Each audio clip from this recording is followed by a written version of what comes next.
بسم اللہ الرحمن الرحیم۔ آج ہمارے سامنے علم صرف کی کتاب میزان الصرف موجود ہے، اور یہ علم صرف کی ابتدائی کتابوں میں سے کتاب ہے۔ علم صرف کے بنیادی جو مسائل ہیں، بنیادی چیزیں اسی کتاب میں موجود ہیں، اور یہ فارسی میں یہ کتاب ہے۔ انشاءاللہ تعالی ہم کوشش کریں گے آپ کو فارسی سے بھی کچھ نہ کچھ جو ہے وہ ادا کیا جائے، اور فارسی سے بھی آپ استفادہ حاصل کریں۔ انشاءاللہ تعالی اگر آپ کو کوئی چیز سمجھ نہیں لگے گی تو آپ ہم سے ضرور اس بارے میں آپ پوچھ سکتے ہیں۔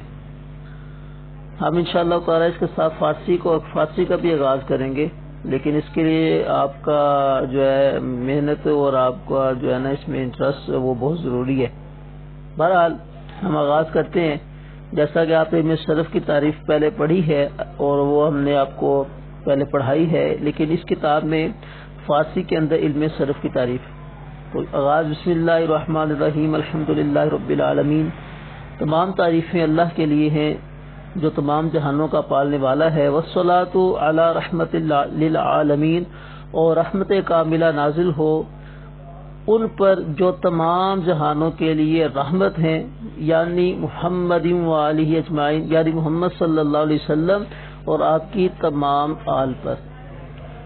تعریف علم صرف۔ علم صرف آن کے درو بیان کردہ باشد بنائے کلمات و تغیر کلمات سوائے اعراب و بنا۔ ٹھیک ہے، یعنی علم صرف وہ علم ہے کہ جس میں بیان کیے جائیں کلمات کو بنانے کا طریقہ، اس میں بیان کیا جائے کلمات کو بنانے کا طریقہ، اور کلمات میں تغیر و تبدل کرنے کا طریقہ سوائے اعراب و بنا کے۔ اور موضوع علم صرف کا موضوع کیا ہے؟ الکلمۃ من حیث الصیغہ۔ اور علم صرف کی غرض کیا ہے؟ آست کے انسان بوقت تلفظ کلمات عربیہ از خطائے لفظی بحسب صیغہ محفوظ میں باشد۔ تو علم صرف کی غرض یہ ہے کہ انسان عربی کلام پڑھتے ہوئے اپنے ذہن کو لفظی غلطی سے محفوظ رکھ سکے۔ آگے لفظ عام باشد کے انسان او را تلفظ می تواں کردد۔ ٹھیک ہے، یہ لفظ کی تعریف ہے۔ لفظ کسے کہتے ہیں؟ کہ انسان جس سے تلفظ کرتا ہے، جس کے ساتھ انسان تلفظ کرتا ہے اسے لفظ کہتے ہیں۔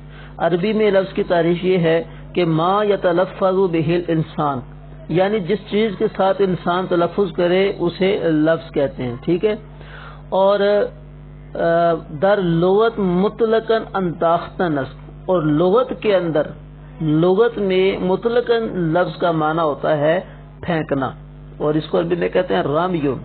رامیون معنی پھینکنا۔ تو مطلقاً لفظ کا معنی یہ ہے لغت کے اعتبار سے کیا ہے؟ پھینکنا۔ اور اصطلاحی اعتبار سے علم صرف کی اصطلاح میں کیا ہے کہ ما یتلفظ بالانسان، یعنی لفظ عام باشد کے انسان او را تلفظ می تواں کردد، کہ لفظ وہ ہے جس کے ساتھ انسان تلفظ کرتا ہے۔ پھر سے اقسام لفظ، پھر آگے لفظ کی 3 اقسام ہیں۔ ٹھیک ہے، ان کو آپ نے یاد رکھنا ہے کہ آپ سے یہ سوال ہو کہ سے اقسام لفظ سنائیں تو آپ کو پتا ہو کہ سے اقسام لفظ کون سی ہیں۔